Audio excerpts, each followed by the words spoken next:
clicked his mandibles together in what his human colleagues had learned to recognize as contentment. The research vessel Harmony's dawn hummed quietly around him as it drifted through the outer edges of the collie sector. 3 years he had worked with humans now, and they had proven to be pleasant companions. Strange, yes, but pleasant. The humans were soft creatures, really. No natural armor like no venom sacs, no razor-sharp limbs, no ability to survive in vacuum even for a moment. They were fragile things that needed constant temperature control, regular feeding, and sleep for a third of every cycle. Had initially wondered how such a species had ever survived long enough to reach the stars. But they had their qualities. They were clever with tools. They worked well in groups. And most importantly, they seemed genuinely interested in peace. The Galactic Council had been skeptical when humanity first applied for membership, but 3 decades of cooperation had eased most concerns. Humans, it seemed, just wanted to explore and learn. "Could you come to the bridge?" The voice belonged to Commander, the human military liaison assigned to their mission. Had grown fond of over the years. The human was methodical and calm, always thinking before acting, very like in a way. Made his way through the corridors, his 6 legs carrying him smoothly across the deck plating. The bridge was small, designed for a crew of 12. Currently, they had 8 aboard, 4 humans and 4 studying stellar phenomena in this remote region of space. "What have you found?" asked as he entered. Doctor looked up from her console, her face showing that expression humans made when excited. She had explained once that it was called a smile. "We've detected something unusual. An old space station, abandoned by the look of it." Moved closer to examine the data. The station was large, easily 3 times the size of their vessel. The design was unfamiliar, but the material's signature matched records of the Eth, a civilization that had gone extinct nearly 2,000 years ago. "We should report this to the Council and move on," said immediately. His species had survived millions of years by being careful, by avoiding unnecessary risks. Unknown situations were dangerous situations. "But think of what we might learn," said, her eyes bright. "The Eth were incredibly advanced. Their technology could teach us so much." Commander studied the scanner readings carefully. "The station appears stable. No power readings, no life signs. It's just floating there." "Which means it's safe to explore," added Minyu, the human engineer. He was usually quiet, but had noticed he spoke up when something interested him technically. Felt uneasy, though he couldn't say exactly why. The station looked dead, yes, but dead things should be left alone. That was basic wisdom. Still, he knew humans well enough by now to know that once they were curious about something, they wouldn't let it go easily. "I advise caution," said finally. "We should scan it thoroughly before boarding." "Of course," agreed. "We'll do a complete sweep first. If anything looks wrong, we'll leave immediately." They spent the next 2 hours scanning the station from every angle. The results were consistent. No power, no life signs, no radiation beyond normal background levels. The station was a ghost, floating in the black. "It's safe," declared. "We should at least take a look." Wanted to argue more, but he knew it was pointless. Humans were curious creatures. It was one of their defining traits. They always wanted to know what was behind the next door, over the next hill, inside the next mystery. It had made them excellent explorers and scientists, but suspected it had also gotten many of them killed throughout their history. "Very well," he said, "but we take full safety precautions. Suits, weapons, and we stay together." "Agreed," said, already moving to prepare the boarding team. An hour later, 6 of them stood in the airlock, ready to cross to the station, and 2 other humans named and made up the human contingent, while and 2 of his colleagues completed the team. They all wore environmental suits and carried standard plasma pistols, though doubted they would need them. The station's docking port was still functional, which surprised everyone. It sealed properly with their airlock, and the door opened smoothly when Minu bypassed its ancient controls. Inside, the station was dark. Their suit lights cut through the blackness, revealing corridors that stretched away in multiple directions. The walls were covered in symbols none of them could read, though their translation software was working on it. Temperature is stable, reported. Atmosphere is thin but present. Something is maintaining basic life support. But our scans showed no power, said, his unease growing. Backup systems maybe, Minu suggested, running on some kind of reserve power we couldn't detect from outside. They moved forward slowly, their lights sweeping across empty rooms and abandoned equipment. Everything was coated in dust. It really did look like no one had been here for thousands of years. Then stopped at a doorway. Look at this. They gathered around. Beyond the door was a large chamber filled with cylindrical tanks, each one large enough to hold a creature the size of a human, or larger. Strange tubes connected them to the ceiling and floor. A laboratory, said quietly. His translator had finally processed enough of the symbols on the walls. He read them aloud, his voice shaking slightly. Biological weapons research, unauthorized, project terminated by council order. The words hung in the air like poison. We should leave, said immediately, now. But it was already too late.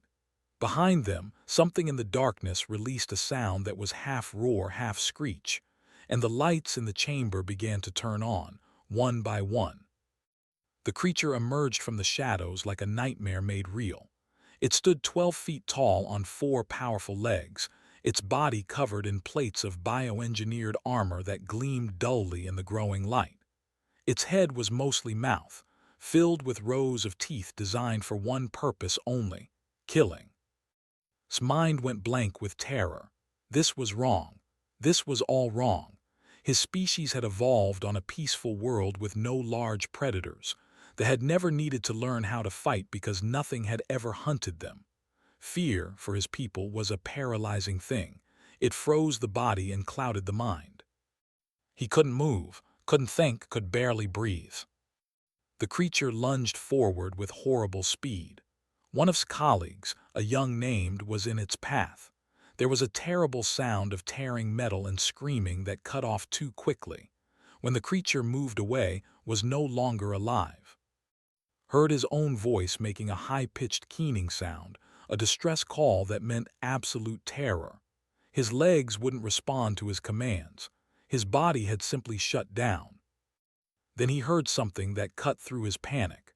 Commander's voice, calm and level, speaking with an almost casual tone that made no sense given what was happening.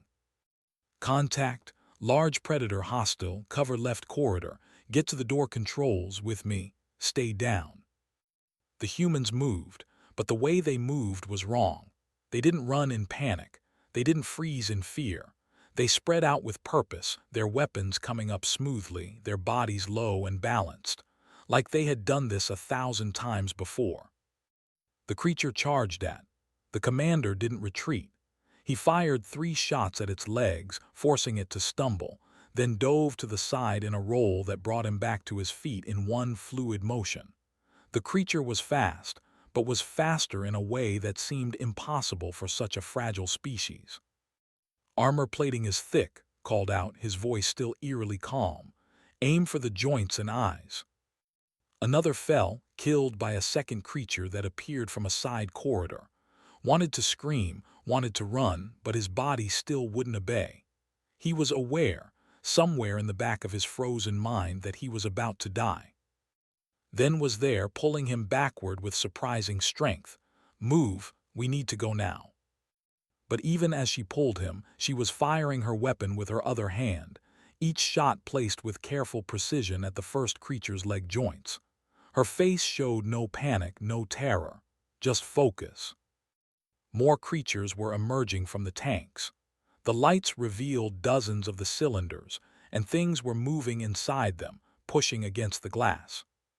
This is a nest, said, her weapon tracking movements in the shadows. We're in a breeding chamber. Fall back to the docking port, ordered. Fighting withdrawal. Minyu, you're on point. Everyone else covering fire. They began to move backward toward the exit, but it wasn't a panicked retreat. The humans took turns firing while the others moved, then switching positions. It was coordinated, practiced, like a dance they all knew. His body finally began responding to him, but only because was physically dragging him. His mind was still screaming, still locked in terror. How were the humans doing this? How were they functioning? A creature got too close to. The human pilot dropped his weapon and pulled out a knife, a simple blade that looked like a toy compared to the monster. But when the creature lunged, moved into the attack rather than away from it, sliding under the snapping jaws and driving the knife into the soft tissue under its jaw. The creature thrashed and held on, pushing the blade deeper until the thing stopped moving. Then he calmly retrieved his weapon and kept moving, like he had just done something routine. His mind couldn't process it. The human had fought a monster in close combat, had chosen to get closer to it. That was insane. That was suicide, except it had worked. They reached the corridor leading back to the docking port, but more creatures were coming from that direction too. They were surrounded. "We're cut off," Minyu reported, still in that same calm voice all the humans were using. "Alternative routes?" asked. "Two corridors to the right lead to a secondary airlock," said, checking her suit's scanner. "But we'd be going deeper into the station." "No choice, move." They ran, but even running, the humans maintained their formation. Minyu in front, clearing the path, and on the sides covering the flanks, and bringing up the rear, with and his one surviving colleague between them. The creatures followed, their screeches echoing through the corridors. There were at least 6 of them now, maybe more. Each one was a perfect killing machine, built by the long-dead Eth for purposes didn't want to imagine. They burst into a large chamber filled with equipment, and immediately the humans began moving again without being told. Minyu went to the door controls, trying to seal it behind them, and took defensive positions. Did a quick scan of the room, looking for exits, threats, advantages. And checked on, her hands gentle as she made sure his suit hadn't been damaged. "Are you hurt?" she asked. Couldn't answer. He was too busy staring at her face, trying to understand what he was seeing. Her eyes were different than they had been on the ship. Wider, more alert. Her breathing was faster but controlled, and there was something in her expression that he had never seen before in 3 years of working together. She looked like a predator, they all did. The humans weren't afraid, they were angry, and realized with a horror deeper than what the creatures had caused that he had never truly understood what humans were. He had worked beside them, eaten with them, laughed with them, but he had never seen them like this. He had never seen them hunt. A creature smashed through the door Minyu had been trying to seal. The engineer pulled out a tool from his kit and threw it at the creature's face. It exploded in a bright flash of light and heat, blinding the monster and driving it back. "Just a plasma torch," Minyu said with a slight smile, "but it works." The smile was the worst part. He was smiling. Understood something then, something that made his blood run cold. The humans weren't just fighting to survive. They were starting to enjoy it. They moved deeper into the station because there was nowhere else to go. The creatures had cut off every route back to their ship. His rational mind knew they were going to die here. The odds were impossible. 6 humans and 2 against an unknown number of bioengineered killing machines. But the humans didn't act like people about to die. They acted like people with a plan. "The secondary airlock is 3 corridors ahead," said, checking her scanner as they moved. "But there are life signs between us and it." "How many?" asked. "At least 4, maybe 6. "We can handle 6, said simply. Wanted to scream at them. They couldn't handle 6. These weren't simple animals. These were weapons designed to kill, but the humans just kept moving forward with that same terrible calm. They passed through a room filled with broken equipment and old computer terminals. Minyu paused, looking at something on one of the screens. "Wait," he said, "this is interesting." "We don't have time," said. "Make time. This is a control room for the environmental systems." Minu's fingers moved across the controls with practiced speed. "I can override the life support in specific sections, vent the atmosphere or flood areas with gas." His expression changed, had learned human faces well enough to recognize it. The commander was thinking, calculating. "Can you map out where the creatures are?" "The system is old, but yes, there are heat signatures throughout the station, a lot of them." "Show me." Minu pulled up a display. Red dots filled the screen, scattered throughout the station. There were dozens of them, maybe hundreds. Felt his fear spike again. They had walked into a nest that was far larger than anyone had imagined. But just studied the map with that same calculating look. "Can you seal off sections? Create barriers?" "Some areas, yes. The blast doors still work." "Do it. Create a path to the secondary airlock. Seal everything else behind us." Minu nodded and started working. His fingers flew across the controls, and throughout the station, ancient doors began to move. Could hear the grinding of metal as sections were sealed off. "Done," Minu said. "We have a corridor, but it won't hold for long. Those things are strong enough to tear through eventually." "It doesn't need to hold long," said, "just long enough." They moved out following the path Minu had created. The humans moved differently now. Noticed it in the way they held their weapons, the way they checked corners. They weren't just defending anymore. They were hunting. A creature appeared ahead of them, blocking the corridor. Instead of falling back, moved forward. She fired at its legs, making it stumble, then threw something small at it. The object attached to the creature's armor and started beeping. "Down," she said calmly. Everyone dropped. The explosion was small but focused, blowing a hole through the creature's armor plating. It fell, twitching. "Improvised explosive," explained as they moved past it. "Made from power cells and medical supplies." She had made a bomb from their supplies, while running for her life, and she said it like she was discussing the weather. They encountered two more creatures, and handled them with the same disturbing efficiency. The gentle scientist who had spent hours teaching about Earth poetry shot one creature in the eyes until it couldn't see, then calmly walked up and finished it with precise shots to what she somehow knew were its vital areas. Realized something that made him feel sick. The humans were learning.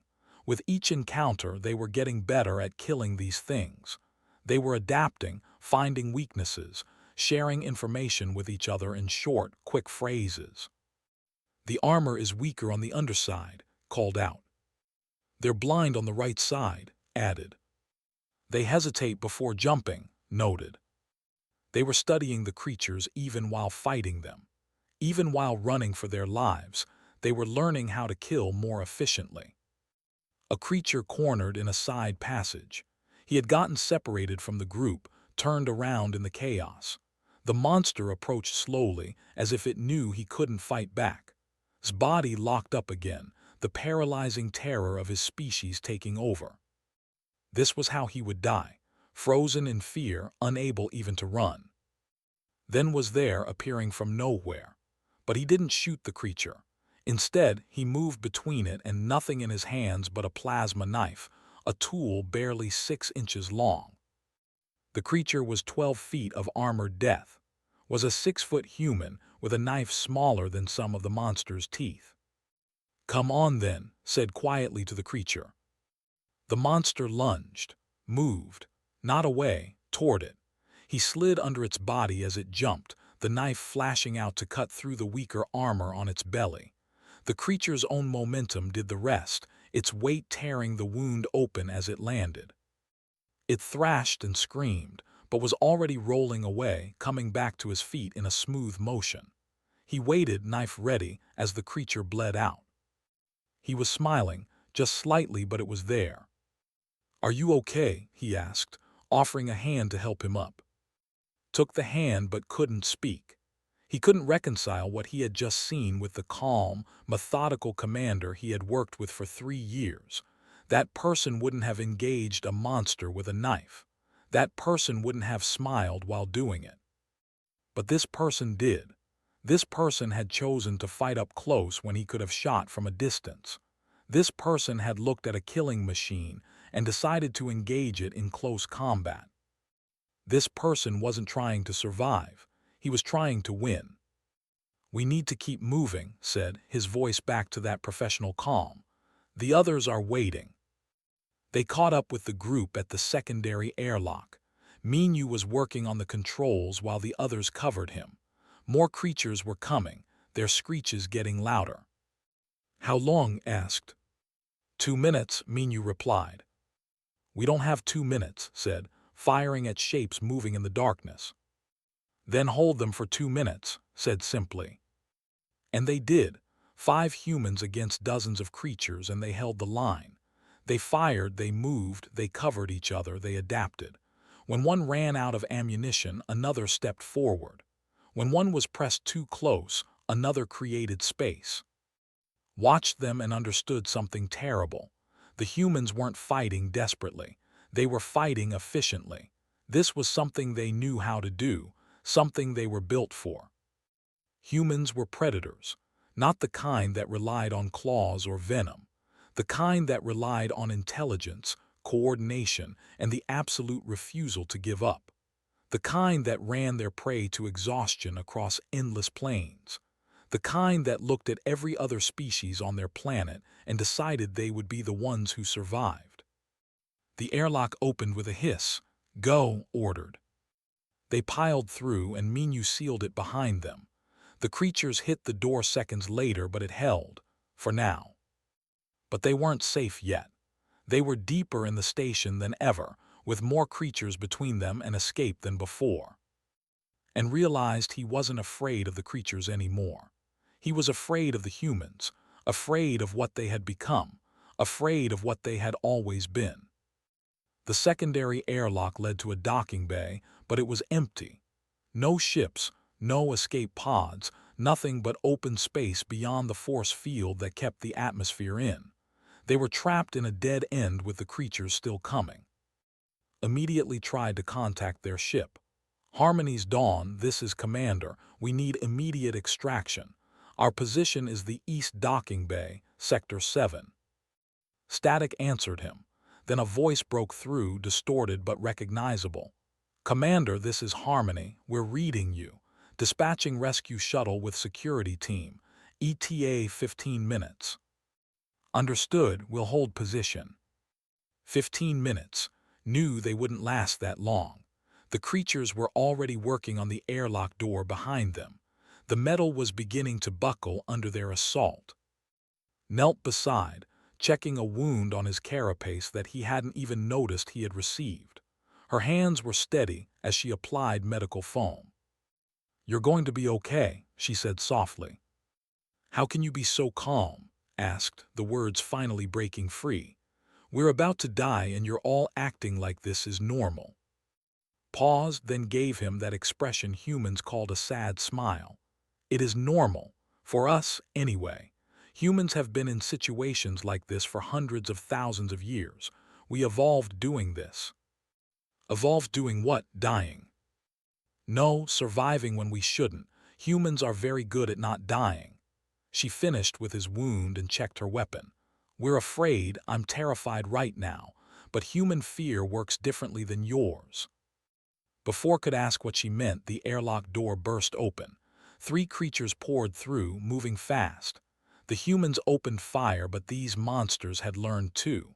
They moved erratically, using cover, splitting up. One got past the defensive line and charged straight at him. Stepped in front of, firing steadily, but the creature kept coming. It was too close now. Too fast. Then another human arrived, coming from the rescue shuttle that had just docked. He wore a medic symbol on his suit and carried a weapon twice the size of the standard pistols. His name tag read. He didn't hesitate. He fired the heavy weapon point-blank into the creature's face, the impact throwing it backward. Then he walked to where it lay twitching and fired again, making sure it was dead. "Sorry I'm late," said cheerfully, helping up. "Traffic was terrible." More humans poured out of the shuttle, 6 of them in heavy armor carrying military-grade weapons. They formed a defensive line with practiced ease, and suddenly the creatures that had seemed so unstoppable were being driven back. "Status?" asked the leader of the new arrivals. "Multiple hostiles, armored predators, high aggression," reported. "We've lost 2 crew members." "Understood. We'll secure the area, get your people on the shuttle." But even as they began to move toward the shuttle, could see more creatures coming.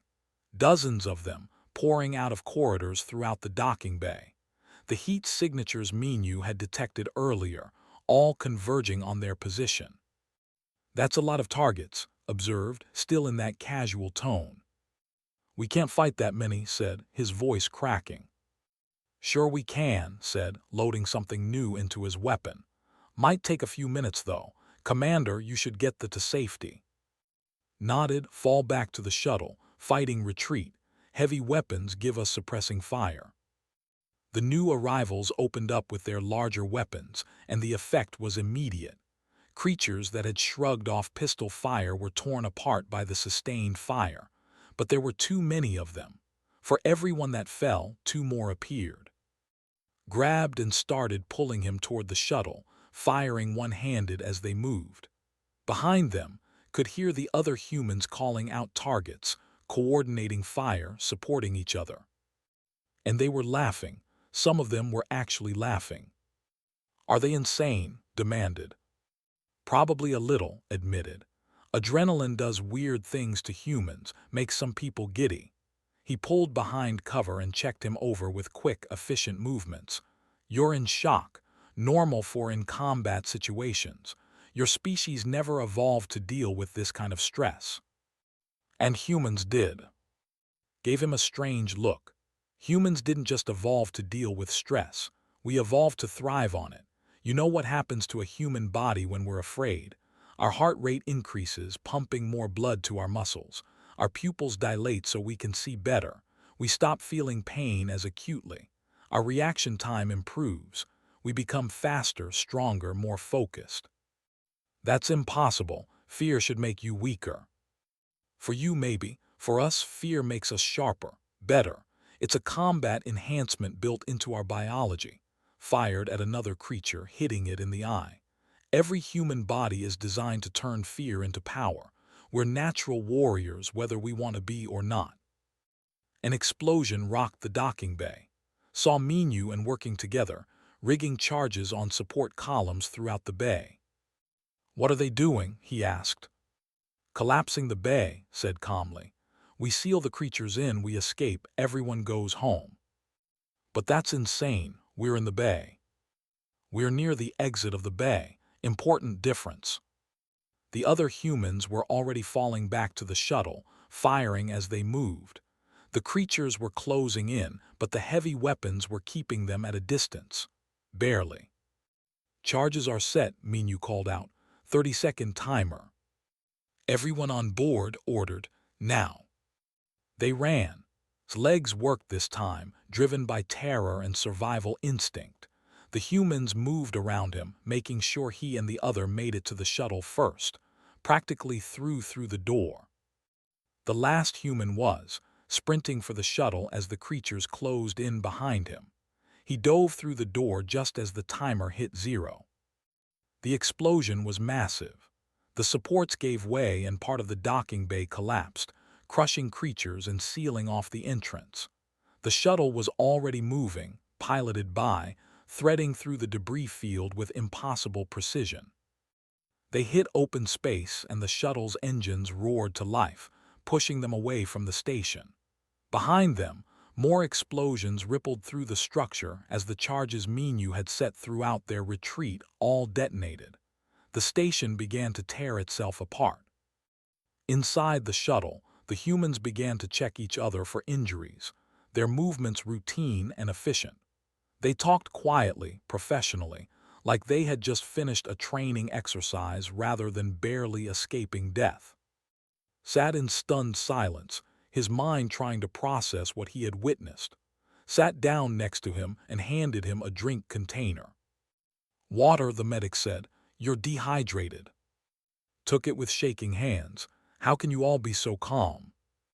Considered the question. "Because this is what humans do, we survive.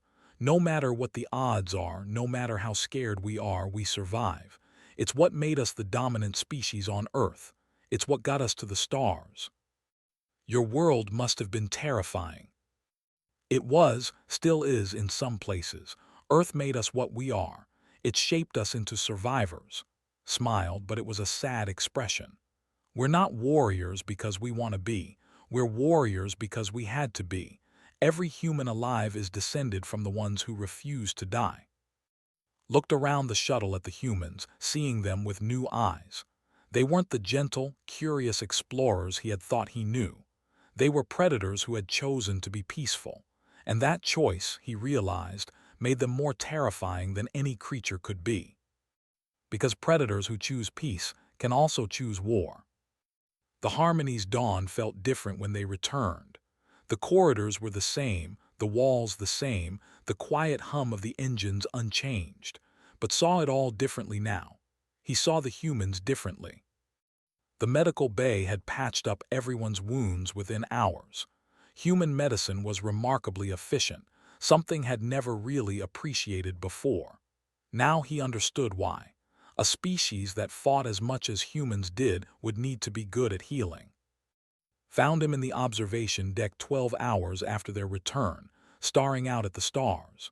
She had changed out of her combat suit and back into her civilian clothes, a simple blue shirt and comfortable pants. She looked exactly like the gentle scientist he had worked with for 3 years. Except now he knew what was underneath. "Hey," she said softly, sitting down beside him. "How are you feeling?" "Confused," admitted. "I thought I knew you, all of you, but I didn't." Nodded slowly. "I understand. What you saw on that station, that's not who we are every day, but it is part of who we are. It's always there, just underneath." "How do you live with it, knowing you're capable of such violence?" "The same way we live with knowing we're capable of great kindness. Humans are complicated. We contain multitudes, as one of our poets said." She looked out at the stars. "Every human you meet is capable of terrible things, but they're also capable of beautiful things. We choose, every day, which side to show." The door opened and Commander entered, carrying 2 cups of tea. He offered one to, who took it hesitantly. "Chamomile," said. "It's calming. I thought you might need it."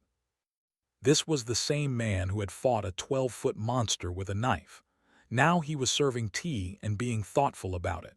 His mind struggled to reconcile the two images. "I need to understand," said. "Your species evolved to hunt, to fight."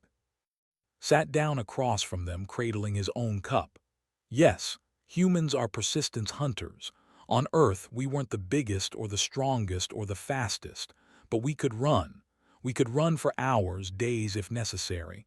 We would chase prey until it collapsed from exhaustion." "That sounds horrible." "It was effective, but it was more than that. We learned to work together, to communicate, to plan. We learned to use tools, and we learned something that most predators never do. We learned to adapt." "Other species adapt," said. "Not like humans. We adapt culturally, not just biologically. We can change our behavior in a single generation. We can learn from mistakes. We can imagine scenarios that haven't happened yet and prepare for them." Sipped his tea. "Every predator on Earth hunted the same way for millions of years. Humans changed tactics constantly. We became the ultimate adaptive predator." "And then you killed everything else," said quietly. "Not everything, but yes, most of the large predators on Earth are extinct now. Saber-toothed cats, cave bears, dire wolves, they couldn't compete with us." His expression became somber. "We're very good at surviving, too good maybe. By the time we reached the industrial age, we were the only apex predators left on our world." Mean you and entered the observation deck, followed by End. They all looked tired but relaxed, back to being the friendly crew members knew. They gathered around, some sitting, some standing, all nursing drinks or snacks. "We heard you had questions," Minyu said with a slight smile. "Figured we should all be here for this conversation." "I don't understand how you can be both," said, gesturing at all of them. "How can you be gentle scientists and also efficient killers?" "Because being good at killing doesn't mean we want to kill," said. She was eating a cookie, looking completely peaceful. On the station, she had been making improvised explosives. Humans spent most of our history fighting to survive. Fighting nature, fighting predators, fighting each other. But we also spent that history taking care of each other. We evolved to be both violent and compassionate. Your world shaped you this way. Earth is what we call a explained. By galactic standards, it's incredibly dangerous. Whether that can kill you in minutes, predators everywhere, diseases, poisonous plants and animals.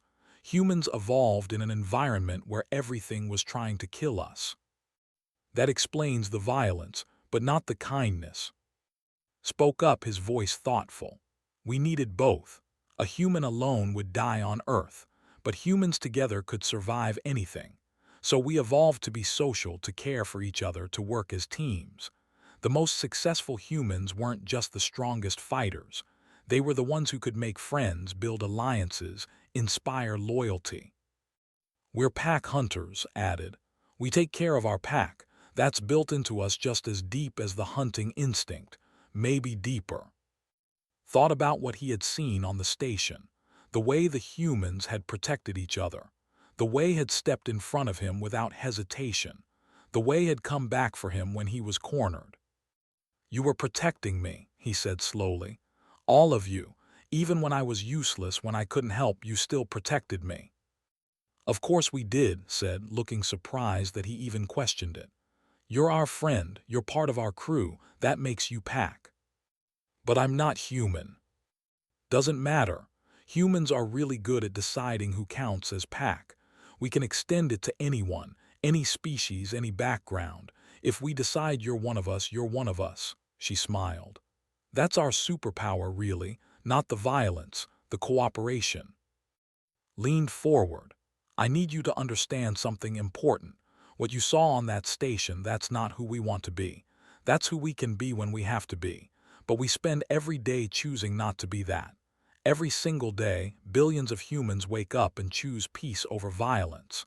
Choose cooperation over competition. Choose kindness over cruelty." "Why?" asked. "If you're so good at violence, why choose peace?" "Because we know where violence leads," said quietly.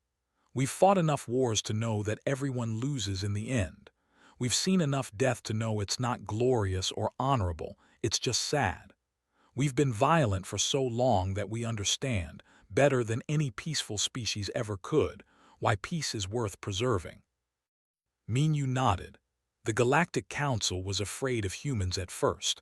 They thought we'd be conquerors, but they didn't understand. Humans don't want to conquer. We've already conquered our own world and learned that winning doesn't always mean you're better off. We want to explore," said. "We want to learn. We want to make friends and discover new things and build something better than what we had before." "We want peace," added. "Real peace. The kind we've only really had for a few centuries of our history. We like it. We want to keep it." Looked around at all of them, these strange, contradictory beings. They were apex predators who chose to be scientists, warriors who preferred diplomacy, killers who valued life. "The galaxy thinks humans are weak," he said, "because you're peaceful." "Let them think that," said with a slight smile. "It's better than the alternative." "What's the alternative?" "That they understand what we really are. That they realize humans are peaceful not because we can't be violent, but because we choose not to be. That scares people more than actual violence does." Thought about standing on that station, watching the humans fight. He had been terrified of the creatures at first, but by the end he had been more terrified of the humans. Not because they were cruel or enjoyed killing, but because they were so good at it, so efficient, so natural. "I was afraid of you," he admitted quietly. "On the station, I was more afraid of you than the monsters." No one looked offended, just reached over and patted his carapace gently. "That's okay," she said. "Sometimes we're afraid of ourselves too. That's why we work so hard to be better, to be the version of humanity that deserves to reach the stars." "Do you think you deserve it?" asked. Considered the question carefully. "I think we're trying to. Every day we're trying, we make mistakes, we fail sometimes, but we keep trying. That's very human too, the refusal to give up even on ourselves." They sat together in silence for a while, watching the stars, realized something important. He had been wrong about humans. He had thought they were gentle explorers playing at being civilized. Now he understood the truth. Humans weren't pretending to be civilized. They were choosing it. Every moment of every day, they chose cooperation over conflict, peace over war, kindness over cruelty. And that choice, made by billions of individuals across hundreds of worlds, was what made them truly remarkable. Not their capacity for violence, their capacity to choose not to use it. "I'm glad you're on our side," said finally. The human smiled. "We're glad you're on ours," replied. And realized that was the most important thing about humans. They always thought in terms of sides, of teams, of packs. They were terrifying predators when threatened, yes, but they were also the most loyal friends in the galaxy. You just had to be part of their pack. And was grateful, more grateful than he could express, that he was.